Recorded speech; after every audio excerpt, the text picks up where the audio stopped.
നമസ്കാരം പ്രിയപ്പെട്ടവരെ, പതിവ് പോലെ മൈൻഡ് ഇറ്റിന്റെ മറ്റൊരു എപ്പിസോഡിലേക്ക് ഏവർക്കും സ്നേഹപൂർവ്വം സ്വാഗതം. നമ്മുടെ പതിവ് പോലെ ഒത്തുചേരുന്നു പ്രിയപ്പെട്ട ബിജു തോമസ്. നമസ്കാരം ബിജു. നമസ്കാരം പ്രദീപ്. നമ്മൾ പുതിയൊരു ചിന്തയാണ് ഇന്ന് പങ്കിടാൻ ഉദ്ദേശിക്കുന്നത് മൈൻഡ് ഇറ്റിലൂടെ. അത് പ്രവാസികൾ, നമ്മളൊക്കെ പ്രവാസ ലോകത്തേക്ക് എത്തുന്നത് ഒരു തൊഴിൽ അന്വേഷിച്ചാണ്, തൊഴിലിന്റെ സാധ്യതകൾ അന്വേഷിച്ചാണ്, ഇവിടെ സമ്പത്ത് ഒക്കെ ആഗ്രഹിച്ചുകൊണ്ടാണ് ഇവിടേക്ക് വരുന്നത്. അപ്പോൾ പ്രവാസികളുടെ പുതിയ കാലത്തെ കരിയറിനെ പറ്റിയാണ് ഇന്ന് ഞാൻ സംസാരിക്കാൻ ഉദ്ദേശിക്കുന്നത്.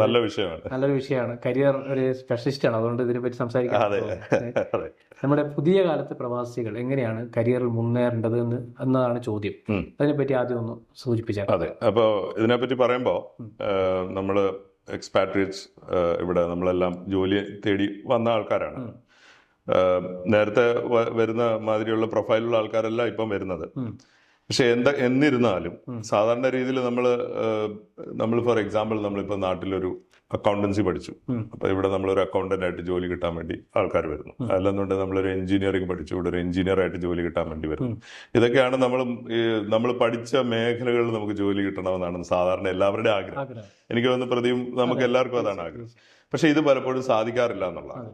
ഒന്നാമത്തെ കാര്യം, നമുക്ക് ഡയറക്ട് റിക്രൂട്ട്മെന്റ് കമ്പനി വഴിയാ വരുന്നുണ്ടെങ്കിൽ that is A different matter. ഞാൻ പറയുന്നത് ഇവിടെ വന്നിട്ട് ജോലിക്ക് വേണ്ടി വന്നിട്ട് അന്വേഷിക്കുന്ന ആൾക്കാരുടെ കാര്യമാണ് കൂടുതലും. അങ്ങനെയുള്ള ഒരുപാട് ആൾക്കാരുണ്ടാവല്ലോ, അറിയാമല്ലോ പ്രദീപ്.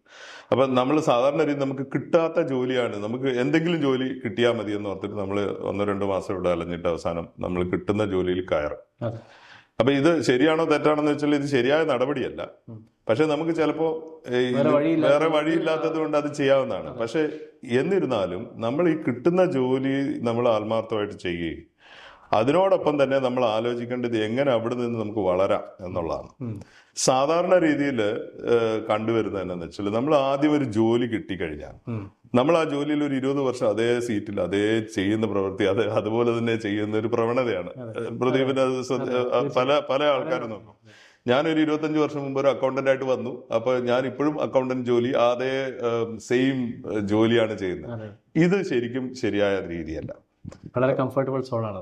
ഇതിന് നമ്മൾ പറയുന്നത് കരിയർ സ്റ്റാഗ്നേഷൻ എന്നൊക്കെ പറയും. നമ്മൾ സാധാരണ ചെയ്യുന്ന ജോലി റിപ്പീറ്റഡ് ആയിട്ട് നമ്മൾ വർഷങ്ങളോളം ചെയ്യുക. അപ്പൊ ഇത് നമ്മൾ സ്റ്റാഗ്നന്റ് ആയി പോകും. അപ്പൊ അവിടെയാണ് നമുക്ക് ഡിസാറ്റിസ്ഫാക്ഷൻ വരുന്നത്. നമ്മൾ ഒരേ പ്രവൃത്തി നമ്മൾ വർഷങ്ങളോളം ചെയ്തിരിക്കുമ്പോൾ ഡെഫിനറ്റ് ആയിട്ട് നമുക്ക് ആ ജോലിയോട് ഒരു താല്പര്യം ഉണ്ടാവില്ല. നമുക്ക് വിൽ ബി അപ്സെറ്റ്. രാവിലെ ഓഫീസിൽ പോകാനായിട്ടൊരു താല്പര്യം ഉണ്ടാവില്ല. പിന്നെ ഈ ഫ്രസ്ട്രേഷനൊക്കെ നമ്മൾ വീട്ടിൽ വന്ന് തീർക്കുന്ന പല പ്രശ്നങ്ങൾ അതിന്റെ കൂടുതലുണ്ടാവും. അപ്പൊ ഈ കരിയർ സ്റ്റാഗ്നേഷൻ വരാണ്ട് നമ്മൾ ശ്രദ്ധിക്കുക എന്നുള്ള. അപ്പൊ അതാണ് എനിക്ക് ആദ്യമായി ഇതിനെപ്പറ്റി പറയാനുള്ള ഒരു കാര്യം. പിന്നെ ഇതെങ്ങനെ നമ്മൾ ഈ സ്റ്റാഗ്നേഷൻ ഒഴിവാക്കാം എന്നുള്ളതാണ്. അപ്പൊ എല്ലാ മേഖലകളിലുള്ള ആൾക്കാർക്ക് പഠിക്കാനുള്ള ഒരുപാട് അവസരങ്ങളുണ്ട്. അപ്പം പണ്ടത്തെ രീതി അനുസരിച്ച് നമ്മളിപ്പോൾ ഒരു കോളേജിൽ പോയിട്ടോ അല്ലെങ്കിൽ ഒരു ഇൻസ്റ്റിറ്റ്യൂട്ടിൽ പോയിട്ടോ പഠിക്കേണ്ട കാലം കഴിഞ്ഞു. ഇന്ന് നമുക്ക് ഒരു 70-80% ഓഫ് ദ കോഴ്സസ് ഇന്ന് നമുക്ക് ഓൺലൈൻ അവൈലബിൾ ആണ്. മാത്രമല്ല, പണ്ടത്തെ കാലത്തിൽ പ്രവാസികൾക്ക് ഒരിക്കലും പഠിക്കാൻ സാധ്യതയില്ല. കാരണം അവർക്ക് പോയി പഠിക്കാനുള്ള സമയം കിട്ടില്ല. അതെ. അല്ലെങ്കിൽ ഇതിനുള്ള റവന്യൂസ് ഗൾഫിൽ എവിടെയും ഇല്ല. അതെ, വളരെ കുറവായിരുന്നു. അതെ. അപ്പോ അന്ന് അവർക്ക് സാധ്യതയില്ല. പക്ഷെ ഇന്ന് അതുപോലെയല്ല അവസ്ഥ. അതെ, അതെ, തീർച്ചയായിട്ടും. അപ്പൊ നമ്മൾ ഇതിനകത്ത് ശ്രദ്ധിക്കേണ്ടതെന്ന് വെച്ചാൽ, നമ്മൾ എന്ത് ജോലി എടുക്കുന്നോ ആ ജോലി നമുക്ക് എപ്പോഴും ഒരു short term and long term goal വേണമെന്ന് ഞാൻ എപ്പോഴും പറയാറുണ്ട്. ഇപ്പൊ ഷോർട്ട് ടേം എന്ന് വെച്ചാൽ നമുക്കൊരു ജോലി കിട്ടി, നമുക്കൊരു കുറച്ചൊരു ഫിനാൻസ് നമുക്ക് ആയി കഴിഞ്ഞാൽ അതാണല്ലോ നമ്മുടെ ഒരു ഷോർട്ട് ടേം വ്യൂ. അത് കഴിഞ്ഞിട്ട് നമ്മളൊരു 5 കൊല്ലത്തേക്ക് നമ്മൾ പ്ലാൻ ചെയ്യുക. Okay, next 5 years what should I do, എങ്ങനെയാണ് എനിക്ക് ഒരു ഇമ്പ്രൂവ്മെന്റ് വരുത്തുക. അതിന് പറ്റിയ കോഴ്സുകൾ നമുക്ക് ഓൺലൈനിൽ ചെയ്യാന്നുള്ള ഒരുപാട് ഓൺലൈൻ പ്ലാറ്റ്ഫോംസ് ഉണ്ട്. You can start learning your self. ഇത് നമുക്ക് മറ്റുള്ളവരുടെ ഒരു സഹായമൊന്നും ആവശ്യമില്ല. ഈ വന്ന കാലത്ത് നമുക്ക് സ്വയമേ പല കാര്യങ്ങളും പഠിച്ചെടുക്കാവുന്നതാണ്. ഒരുപാട് ഉദാഹരണങ്ങൾ എനിക്ക് പറയാനുണ്ട്. ഞാനിവിടെ 10-30 വർഷമായിട്ട് ഇവിടെ ഉണ്ടായിരുന്നു. പല മേഖലകളിലും ജോലി എടുത്തിരിക്കുന്ന ഒരാളെന്ന വ്യക്തിയിൽ എൻ്റെ നേരത്തെ കമ്പനിയിൽ ഇപ്പോൾ ഞാൻ ഉദാഹരണം പറഞ്ഞു കഴിഞ്ഞാൽ, ഇവിടെ ജോലി ചെയ്തിരുന്ന ഒരു ഡ്രൈവർ, എനിക്ക് പലപ്പോഴും ഞാനത് ഓർക്കും. ഈ ഡ്രൈവർ വളരെ എന്തൂസിയാസ്റ്റിക് ഡ്രൈവറാണ്. അപ്പോൾ ചെയ്യുന്ന ജോലി വളരെ ആത്മാർത്ഥമായിട്ട് സാധനങ്ങൾ ഡെലിവറി ചെയ്യുന്ന ഒരു ആളായിരുന്നു ആദ്യം. അപ്പോൾ സ്റ്റോക്സ് ഒരു സ്ഥലത്ത് നിന്ന് മറ്റു സ്ഥലത്ത് കൊണ്ടുപോകുക, അല്ലെങ്കിൽ അവിടുന്ന് പിക്ക് ചെയ്ത് വേറെ സ്ഥലത്ത് കൊണ്ടുപോകുക. ഇതൊരു ഈ ഒരു ജോലിയായിരുന്നു. അവിടുന്ന് അതോടൊപ്പം തന്നെ ഈ ജോലി ചെയ്യുന്നതോടൊപ്പം തന്നെ പുള്ളി നാട്ടിൽ കേരളത്തിൽ നിന്ന് വന്ന ഒരാളാണ്. ഇതോടൊപ്പം തന്നെ പുള്ളി ഭാഷ പഠിക്കാൻ തുടങ്ങി. ബിക്കോസ് ഇവിടെ വന്നു കഴിയുമ്പോൾ നമുക്ക് 2 ഭാഷ, നമുക്ക് ഇംഗ്ലീഷ് കൈകാര്യം ചെയ്യാനുള്ള ഇത് നമ്മൾ നേടിയെടുക്കണം. ഒന്ന്. രണ്ടാമത്തെ കാര്യം എന്ന് വെച്ചാൽ അല്ലെങ്കിൽ അറബി ഓൾസോ നമുക്ക് പഠിക്കാം. അപ്പൊ ഈ വ്യക്തി എന്ത് ചെയ്തെന്ന് വെച്ചാൽ ഈ വ്യക്തി അറബി പഠിക്കാനും ശ്രമിച്ചു, ഇംഗ്ലീഷ് പഠിക്കാനും ശ്രമിച്ചു. അപ്പൊ അതൊരു എഫേർട്ട് എടുത്ത് പുള്ളി. പിന്നെ ഇവിടെ ഓൺലൈനിലുണ്ട്, അല്ലെങ്കിൽ ചെറിയ സ്വയമേ പഠിക്കാവുന്ന ബുക്കുകളുണ്ട്. പുള്ളി അത് സ്വയമായിട്ട് ഇംഗ്ലീഷ് പഠിക്കാനെടുത്തു, ഇംഗ്ലീഷും പഠിച്ചു, അതുപോലെ അറബിക്കും പഠിച്ചു. ഇത് കഴിഞ്ഞപ്പോൾ കമ്പനി മനസ്സിലായി ഈ വ്യക്തിയെ കൊണ്ട് സാധനങ്ങൾ ലോഡ് ചെയ്ത് അൺലോഡ് ചെയ്തിട്ട് ഡെലിവറി ചെയ്യുന്നതിനെക്കാട്ടിലും maybe he can start reading the documents. അപ്പം പിന്നെ പെതുക്കെ പുള്ളി അടുത്തൊരു മെസ്സഞ്ചറായിട്ട് അവിടെ കയറി. അപ്പൊ ഈ മെസ്സഞ്ചറായിട്ട് കയറുക എന്ന് പറയുമ്പോൾ നാച്ചുറലി കൊടുക്കുന്ന ഡോക്യുമെന്റ്സ് ഡെലിവറി ചെയ്യുന്നത്, ചെക്ക് കളക്ട് ചെയ്യുക, അല്ലെങ്കിൽ ഈ documents need to deliver to the right people. അപ്പൊ അവരുടെ കൺഫർമേഷൻ മേടിക്കുക. അപ്പൊ ഡെഫിനറ്റ് ആയിട്ടും വായിക്കണം, അതിനകത്ത് കുറച്ച് അറിവ് വേണം. അപ്പൊ ഈ വ്യക്തി സ്ലോലി ഒരു മെസ്സഞ്ചറായിട്ട് കുറച്ച് കാലം വർക്ക് ചെയ്തു. അപ്പൊ മെസ്സഞ്ചറായിട്ട് വർക്ക് ചെയ്തതിനോടൊപ്പം തന്നെ പുള്ളി എന്ത് പറ്റിയെന്ന് വെച്ചാൽ നമ്മുടെ ഓഫീസിൽ റിസപ്ഷനിസ്റ്റ് ഒക്കെ പോയിരിക്കുന്ന സമയത്ത് സാധാരണ രീതിയിൽ പുള്ളി ടൈം കിട്ടുമ്പോൾ ഓഫീസിലുള്ള സമയത്ത് റിസപ്ഷനിൽ വന്നിരിക്കാൻ തുടങ്ങി.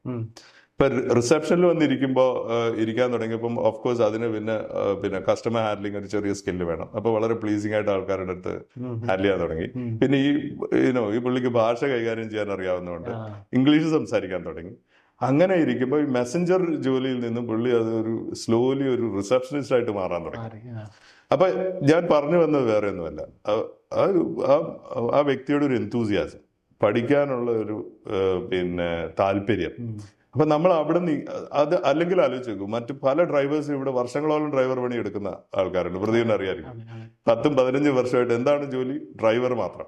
അപ്പൊ ഇങ്ങനെയുള്ള കാര്യങ്ങൾ നമ്മൾ ഏറെ ശ്രദ്ധിക്കണം. അപ്പൊ നമ്മുടെ ഒരു വ്യക്തി എന്ന നിലയിൽ നമുക്ക് ഒരു പുരോഗതി ഇംപ്രൂവ്മെന്റ് ഉണ്ടാകുന്ന രീതിയിൽ നമ്മൾ കോൺഷ്യസ് ആയിട്ട് ഒരു എഫേർട്ട് എടുക്കുക എന്നുള്ള. അപ്പൊ അതാണ് നമ്മൾ ഈ കരിയർ അഡ്വാൻസ്മെന്റിനെ പറ്റി എപ്പോഴും ഞാൻ എല്ലാവരുടെ അടുത്തും പറയുന്നുണ്ട്, നിങ്ങൾക്ക് എല്ലാവർക്കും ഓപ്പർച്യൂണിറ്റി ഉണ്ട്, കഴിവുണ്ട്, പക്ഷേങ്കിൽ നിങ്ങൾ എഫേർട്ട് എടുക്കുന്നില്ല എന്നുള്ള. So you need to put that kind of ചെറിയൊരു എഫേർട്ട് എടുത്തു കഴിഞ്ഞാൽ ഡെഫിനറ്റ് ആയിട്ട് നിങ്ങൾക്ക് ഒരുപാട് മേഖലകളിൽ പുതിയ പുതിയ മേഖലകളിലേക്കും നീങ്ങാൻ സാധിക്കും. പ്രത്യേകിച്ച് ഈ ഭാഷയൊക്കെ പറഞ്ഞ പോലെ ഇംഗ്ലീഷ് ആയാലും അറബിക്കായാലും ഒക്കെ പഠിക്കാൻ വലിയ ബുദ്ധിമുട്ടൊന്നുമില്ല. ഒന്ന് എഫേർട്ട് എടുത്തു കഴിഞ്ഞാൽ കുറച്ചൊക്കെ ശ്രമിച്ച് അതിൽ ധാരാളം ഓപ്ഷൻസ് ഇന്ന് നമ്മുടെ മുമ്പിലുണ്ട്. അതൊക്കെ ചെയ്യുകയാണെങ്കിൽ നിങ്ങളുടെ ജോലി കുറേ കൂടി മികച്ചതാകും എന്നത് സത്യമാണ്. അതുപോലെ തന്നെ നെറ്റ്വർക്കിംഗ്, നമുക്കറിയാം നെറ്റ്വർക്കിങ്ങുമായി ബന്ധപ്പെട്ടുള്ള കാര്യങ്ങൾ നമ്മൾ ആളുകൾ പലപ്പോഴും റൂമിൽ നിന്ന് ഓഫീസിൽ നിന്ന് റൂമിലേക്ക് എന്ന് പറയുന്ന ഒരു സിറ്റുവേഷൻ ഉണ്ട്. അവർക്ക് മറ്റൊരു വേറൊന്നും വേണ്ട, അല്ലെങ്കിൽ എപ്പോൾ ഒരു വെള്ളിയാഴ്ച കിട്ടിയൊന്ന് പുറത്തു പോകാന്നല്ലാതെ മറ്റൊന്നും. പക്ഷേ നെറ്റ്വർക്കിങ്ങിന് പ്രവാസ ലോകത്ത് വലിയൊരു പങ്കുണ്ട്. ജോലി പുരോഗമിക്കണമെങ്കിൽ അതിന് വലിയൊരു പങ്കുണ്ടെന്നാണ് ഞാൻ വിശ്വസിക്കുന്നത്. തീർച്ചയായിട്ടും ഇത് പെർട്ടിക്കുലർലി ഇത് വളരെ ഇമ്പോർട്ടന്റ് ആവുന്നത് കൂടുതലും സെയിൽസിൽ വർക്ക് ചെയ്യുന്ന അല്ലെങ്കിൽ അങ്ങനെയുള്ള കസ്റ്റമർ സെൻട്രിക് ആയിട്ടുള്ള കസ്റ്റമേഴ്സിനെ മീറ്റ് ചെയ്യുന്ന മാതിരിയുള്ള ജോലി ചെയ്യുന്ന ആൾക്കാർക്ക് ഡെഫിനറ്റ് ആയിട്ടും building up contact, database build up ചെയ്യുന്നത് ഇറ്റ്സ് വെരി ഇമ്പോർട്ടന്റ്. ഇപ്പൊ എല്ലാവരും ഇവിടെ കൂടുതലും സെല്ലിംഗ് അല്ലെങ്കിൽ സെയിൽസ് മേഖലകളിൽ ജോലി എടുക്കുന്ന ആൾക്കാരാണ് കൂടുതലും. അപ്പൊ ഈ നെറ്റ്വർക്ക് ബിൽഡ് ചെയ്യാനായിട്ട് ഇപ്പോൾ ഒരുപാട് ഓപ്ഷൻസ് ഉണ്ട്. ഒന്ന് നമുക്കറിയാമല്ലോ, നമുക്ക് ഫേസ്ബുക്ക് ഫ്രണ്ട്സ്, ഒരു വ്യക്തി എന്തുമാത്രം സെയിൽസ്മാൻഷിപ്പ് ഉണ്ടെന്ന് അറിയാനായിട്ട് പുള്ളിയുടെ ലിങ്ക്ഡൻ പ്രൊഫൈലിലോ അല്ലെങ്കിൽ ഫേസ്ബുക്ക് പ്രൊഫൈലിലോ നോക്കിക്കഴിഞ്ഞാൽ അവരുടെ നമ്പർ ഓഫ് ഫ്രണ്ട്സ് ഉണ്ട്, നമ്പർ നോക്കുമ്പോൾ തന്നെ അറിയാം വെദർ ഈസ് കസ്റ്റമർ ഫ്രണ്ട്ലി, ആ ഒരു കൈൻഡ് ഓഫ് ആറ്റിറ്റ്യൂഡ് ഉള്ള ഒരു വ്യക്തിയാണെന്ന് അറിയാം. അപ്പൊ ഏറ്റവും ഇമ്പോർട്ടൻ്റ് ആയിട്ട് എന്ന് വെച്ചാൽ നമ്മൾ പുതിയതായിട്ട് വരുന്ന ആൾക്കാരാണെങ്കിലും ഇവിടെ ഉള്ള ആൾക്കാർ ഇപ്പോൾ വന്നിട്ട് 3-4 വർഷമെങ്കിലും നമ്മളൊരു നല്ല നെറ്റ്വർക്ക് ബിൽഡപ്പ് ചെയ്യുക എന്നുള്ളതാണ്. ഇപ്പൊ ഡെഫിനറ്റ് ആയിട്ട് വന്നു കഴിഞ്ഞുകൊണ്ട് നമുക്ക് ലിങ്ക്ഡനിൽ പ്രൊഫൈൽ, അപ്പോൾ എല്ലാ പ്രൊഫഷണൽസും സാധാരണ രീതിയിൽ ലിങ്ക്ഡനിൽ പ്രൊഫൈൽ എടുക്കും. എന്നിട്ട് നമ്മൾ ഇൻവിറ്റേഷൻ അയച്ചിട്ട് ഈ ലിങ്ക്ഡൻ പ്രൊഫൈലിംഗ്, അതിൽ ഫ്രണ്ട് സർക്കിൾ നമ്മൾ ഇംപ്രൂവ് ചെയ്യുക. അതൊന്ന്. 2, നമ്മൾ സോഷ്യൽ മീഡിയ, ബാക്കിയുള്ള ഏതൊക്കെ മേഖലകൾ സോഷ്യൽ മീഡിയയിൽ നിങ്ങൾക്ക് പറ്റുന്ന രീതിയിൽ നിങ്ങളുടെ പ്രസൻസ് എപ്പോഴും കാണിച്ചുകൊണ്ടിരിക്കുക. ഇപ്പോൾ സോഷ്യൽ മീഡിയ പുറമെ നേരിട്ടുള്ള കുറേ നെറ്റ്വർക്കിംഗ് ഓപ്പർച്യൂണിറ്റി വരുന്നുണ്ട്. പലതരം മീറ്റിങ്ങുകൾ നടക്കുന്ന സ്ഥലമാണ് ഗൾഫൊക്കെ. പലതരം നമുക്കറിയാം, ഒരു വെള്ളിയാഴ്ച വ്യാഴാഴ്ച കിട്ടിക്കഴിഞ്ഞാൽ അത്രയധികം കൂട്ടായ്മകൾ ഇങ്ങനെ പരിപാടികൾ നടത്തുന്നു. ധാരാളം പ്രൊഫഷണൽ കൂട്ടായ്മകൾ, ടോസ്റ്റ് മാസ്റ്റേഴ്സ് ക്ലബ്ബൊക്കെ പോലെയുള്ള ക്ലബ്ബുകളുണ്ട്. അവിടേക്ക് പോയി അവരുടെ കമ്മ്യൂണിക്കേഷൻ സ്കിൽസ് ഡെവലപ്പ് ചെയ്യാൻ പറ്റും. ഇങ്ങനെ ധാരാളം ഗ്രൂപ്പുകൾ ഗൾഫ് രാജ്യങ്ങൾ എല്ലായിടത്തും ഉണ്ട്. അത്തരത്തിലുള്ള ഗ്രൂപ്പുകളിൽ പങ്കുചേരാൻ പുതിയ ജനറേഷൻ പഠിക്കേണ്ടിയിരിക്കും. അതെ, തീർച്ചയായിട്ടും. അതുപോലെ തന്നെ എ ഐ പുതിയ കാലത്ത് നമുക്കറിയാം ChatGPT സഹായം, അല്ലെങ്കിൽ പുതിയ ജെമിനി ആയാലും മറ്റേ അതിനെപ്പറ്റിയൊക്കെ ഒന്ന് പഠിച്ചെടുക്കുന്നത് പുതിയ അതെ, ജനറേഷൻ. തീർച്ചയായിട്ടും. എല്ലാവരും ഇതൊക്കെ യൂസ് ചെയ്യണമെന്നാണ് എൻ്റെ ഒരു അഭിപ്രായം. തീർച്ചയായും. അപ്പൊ ഇതൊക്കെ ഈ ടൂൾസ് ഒക്കെ നമ്മളെ സഹായിക്കാൻ വേണ്ടി ഉണ്ടാക്കിയത്. അതെ. അപ്പൊ എല്ലാവരും ഇതൊക്കെ യൂസ് ചെയ്യുക. അപ്പൊ നേരത്തെ ഞാൻ പറഞ്ഞു വന്നത്, പിന്നെ പ്രദീപ് പറഞ്ഞു തന്നെ ടോസ്റ്റ് മാസ്റ്റേഴ്സ് പോലുള്ള പിന്നെ ട്രെയിനിങ് പ്ലാറ്റ്ഫോംസ്. അപ്പോൾ അത് വളരെ ഇമ്പോർട്ടൻ്റ് ആണ്. പ്രൈമറിലി നമ്മൾ നോക്കിക്കഴിഞ്ഞാൽ നമ്മൾ എപ്പോഴും പറയും, നമ്മൾ കമ്മ്യൂണിക്കേഷൻ സ്കിൽ, ഏത് ജോലിയുടെയും ഒരു ഫണ്ടമെന്റൽ റിക്വയർമെന്റ് എന്താണെന്ന് വെച്ചാൽ കമ്മ്യൂണിക്കേഷൻ സ്കില്ല്, നന്നായിട്ട് കമ്മ്യൂണിക്കേറ്റ് ചെയ്യാൻ അറിയാം എന്നുള്ളതാണ്. അപ്പൊ ഇത് നമുക്ക് പലർക്കും ഇത് ഈ സ്കില്ല് ഇല്ല എന്ന് നാട്ടിൽ നിന്ന് വരുമ്പോൾ പർട്ടിക്കുലർലി നമുക്ക് ഭാഷയുടെ പ്രശ്നങ്ങൾ കൂടി ഉണ്ടാവും. മലയാളത്തിൽ നന്നായിട്ട് സംസാരിക്കാൻ അറിയുന്ന ആൾക്കാർ തന്നെ ഇംഗ്ലീഷിൽ സംസാരിക്കാനുള്ള ബുദ്ധിമുട്ടുണ്ടാവും. അപ്പൊ ഇങ്ങനെയുള്ള ആൾക്കാർ ആദ്യമേ ഡെവലപ്പ് ചെയ്യേണ്ടത് ഈ കമ്മ്യൂണിക്കേഷൻ സ്കില്ലാണ്. അപ്പൊ ഒരുപാട് പ്രോഗ്രാംസ് നമ്മുടെ ബഹറിനിൽ തന്നെ ഉണ്ട്. അത് ഓഫ്ലൈൻ ഉണ്ട്, ഓൺലൈൻ പ്രോഗ്രാംസ് ഉണ്ട്. അപ്പൊ ഇങ്ങനെയുള്ള പ്രോഗ്രാംസിൽ നമ്മൾ കുറച്ച് എഫേർട്ട് എടുത്ത് അതിൽ പങ്കെടുത്ത് നമ്മൾ നമ്മുടെ കമ്മ്യൂണിക്കേഷൻ സ്കില്ല് ഡെവലപ്പ് ചെയ്യുക എന്നുള്ളതാണ് ആദ്യത്തെ ഒരു ടാസ്ക്. അത് ഡെഫിനറ്റ് ആയിട്ടും എല്ലാവരും ചെയ്യേണ്ട ഒരു കാര്യമാണെന്നാണ് എനിക്ക് പറയാനുള്ളത്. കാരണം വിദ്യാഭ്യാസം എത്ര ഉണ്ടായാലും ശരി, സ്കിൽ ഇല്ലെങ്കിൽ ആൾക്കാർ ഇന്ന് തീരെ പ്രിഫർ ചെയ്യാത്തൊരു സിറ്റുവേഷൻ ആണുള്ളത്. സ്കിൽ കൂടി ഡെവലപ്പ് ചെയ്യേണ്ടതുണ്ട്. അതിൽ ഏറ്റവും പ്രധാനപ്പെട്ടതാണ് ബിജു ഇപ്പോൾ പറഞ്ഞ കമ്മ്യൂണിക്കേഷൻ സ്കിൽ. ഇങ്ങനെയുള്ള നിരവധി സ്കിൽസ് ഉണ്ട്. നമ്മുടെ ലീഡർഷിപ്പ് സ്കിൽസ്, അതുപോലെ തന്നെ നമ്മുടെ പ്ലാനിങ് സ്കിൽസ്, അങ്ങനെ പല സ്കിൽസ് ഉണ്ട്. ആ സ്കിൽസൊക്കെ എങ്ങനെ ഡെവലപ്പ് ചെയ്യാൻ പറ്റും എന്നതിനെപ്പറ്റി സീരിയസ് ആയി എല്ലാവരും ചിന്തിക്കേണ്ടതാണ്. അതുപോലെ തന്നെ നമ്മുടെ കുടുംബപരമായ ഉത്തരവാദിത്തങ്ങൾ, നമുക്കറിയാം പ്രവാസികളെ സംബന്ധിച്ചുള്ള ഏറ്റവും വലിയ പ്രശ്നം അവരുടെ കുടുംബപരമായ ഉത്തരവാദിത്തങ്ങളാണ്. അവരെ മുമ്പോട്ട് നയിക്കുന്നതിൻ്റെ പ്രചോദനവും അത് തന്നെയാണ്. ഈ പറഞ്ഞ ഫാമിലിയുടെ ആവശ്യങ്ങൾക്ക് വേണ്ടിയിട്ടാണ് ഇവിടെ ഇങ്ങനെ ജീവിച്ച് പോകുന്നത് പല ബാച്ചിലേഴ്സും. അപ്പോൾ അതിന് എങ്ങനെയാണ് ഇത് രണ്ടും കൂടി, കരിയറും ഇപ്പോൾ കുടുംബപരമായ ഉത്തരവാദിത്തങ്ങൾ എങ്ങനെ ഒന്നിച്ച് മാനേജ് ചെയ്യാമെന്നുള്ളത്? അതെ, നമ്മൾ സാധാരണ അത് വർക്ക് ലൈഫ് ബാലൻസ് എന്നൊക്കെ പറയുന്നത് എനിക്ക് നേരത്തെ ഇവിടെ നമ്മൾ പറഞ്ഞ മാതിരി ഉണ്ട്. അപ്പോൾ ഇതും നമ്മൾ ശ്രദ്ധിക്കേണ്ടിയിരിക്കുന്നു. അപ്പൊ നമ്മൾ വർക്ക് ചെയ്യുന്നത്, ഓഫ് കോഴ്സ് എല്ലാവരും വർക്ക് ചെയ്യുന്നത് പിന്നെ കുടുംബം പോറ്റാണെന്ന് പറയും. പിന്നെ കുടുംബം പോറ്റാണെന്ന് മാത്രമല്ല, നമുക്ക് നമ്മുടെ പേഴ്സണലായിട്ട് നമുക്ക് നമ്മുടെ സ്വന്തം കാര്യത്തിന് വേണ്ടിയും കൂടെ കുറച്ച് സമയം സ്പെൻഡ് ചെയ്യുക എന്നുള്ളതാണ്.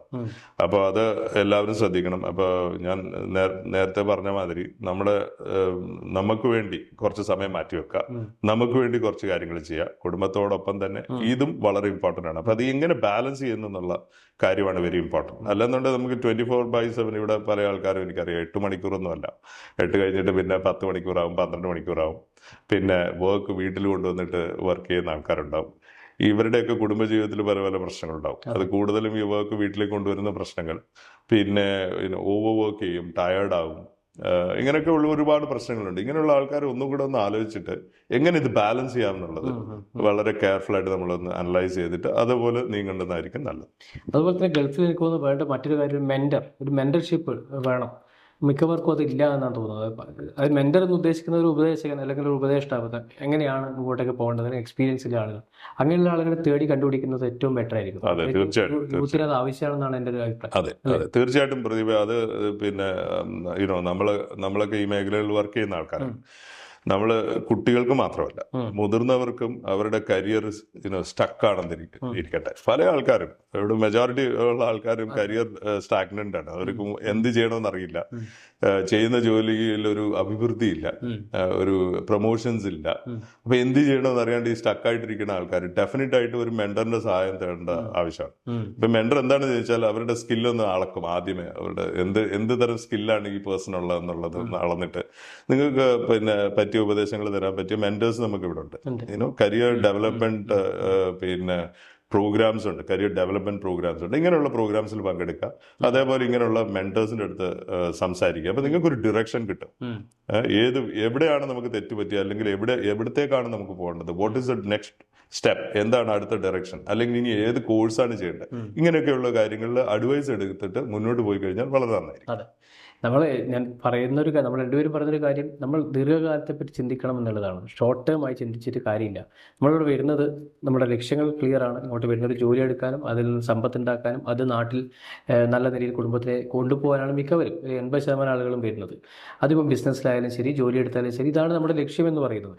അപ്പോൾ ഈ ഒരു ലക്ഷ്യത്തെ മറന്നുകൊണ്ടുള്ള പ്രവർത്തനം വളരെ അപകടകരമായിരിക്കും. അതുപോലെ തന്നെ മറ്റൊന്ന്, നമ്മളെപ്പോഴും ഈ സമയത്തെ ഒരു നിക്ഷേപകനെ പോലെ ചിന്തിക്കുക എന്നാണ്. ഇൻവെസ്റ്റർ എന്ന രീതിയിൽ നമ്മൾ ഇൻവെസ്റ്റ് ചെയ്യുകയാണ്, ഒരു ടൈമിലാണ് ഇൻവെസ്റ്റ് ചെയ്യുന്നത്. നമ്മുടെ ചിലപ്പോൾ യൂത്ത് സമയത്തായിരിക്കും വന്നിട്ടുണ്ടാവുക. അവിടുത്തെ ഒരു 10 വർഷം 10 വർഷത്തെ ഒരു യുവത്വം നമ്മളിവിടെ ഇൻവെസ്റ്റ് ചെയ്യുന്നു അല്ലേ? അതെ അതെ ആ തീർച്ചയായും ഇൻവെസ്റ്റ്മെന്റിലേക്ക് നമുക്ക് എത്ര റിട്ടേൺസ് കിട്ടുന്നതാണ് തീർച്ചയായും നമ്മൾ ചിന്തിക്കേണ്ടത്. ആ ഒരു ചിന്തയോട് കൂടി വേണം ഇന്നത്തെ പുതിയ തലമുറ ഗൾഫിലേക്കൊക്കെ വരാൻ. ഗൾഫിൽ ജോലി സാധ്യതകളില്ല എന്നൊക്കെ പറയുന്നത് വളരെ വലിയ വിഡ്ഢിത്തരങ്ങളാണെന്നാണ് എൻ്റെ അഭിപ്രായം. അതെ ഇപ്പോഴും ധാരാളം ജോലി സാധ്യതകളും പുതിയ കാലത്തെ പ്രവർത്തനങ്ങളും ഒക്കെ ഇവിടെ നടക്കുന്നുണ്ട്. തീർച്ചയായും മിഡിൽ ഈസ്റ്റ് എല്ലാ കാലത്തും മലയാളികളെ സംബന്ധിച്ചോളം പ്രധാനപ്പെട്ട ഒരു ജോലി സ്ഥലമായിരിക്കുമെന്നത് യാതൊരു സംശയവുമില്ല, അതെ അല്ലേ? അതെ തീർച്ചയായും. അപ്പൊ അതിന് പിന്നെ അവസാനമായിട്ട് എനിക്ക് പറയാനുള്ളത്, നമ്മൾ ഈ ബാച്ചിലേഴ്സ് ആയിട്ട് ഇവിടെ നമ്മൾ യങ്സ്റ്റേഴ്സ് ഇവിടെ വരുന്നു, ആദ്യമായിട്ട് ജോലി തേടുന്നു, അവർ ജോലി ചെയ്യുന്നു. ഇങ്ങനെയുള്ള ആൾക്കാരുടെ അടുത്ത് എനിക്ക് പെർട്ടിക്കുലർലി പറയാനുള്ളത് വെച്ചാൽ നിങ്ങളുടെ കയ്യിൽ ഇഷ്ടംപോലെ സമയമുണ്ട്. അപ്പൊ നിങ്ങളൊരു വിവാഹമൊക്കെ കഴിച്ച് കുടുംബമായി കുട്ടികളൊക്കെ ആയി കഴിയുമ്പോൾ so you know will be little difficult because നിങ്ങളുടെ ടൈം അപ്പം പലതിനും നിങ്ങൾ സ്പെൻഡ് ചെയ്യണം. നിങ്ങളൊരു ബാച്ചിലർ ആകുമ്പോൾ നിങ്ങളൊന്ന് ആലോചിച്ച് നോക്കുക, how much time you have.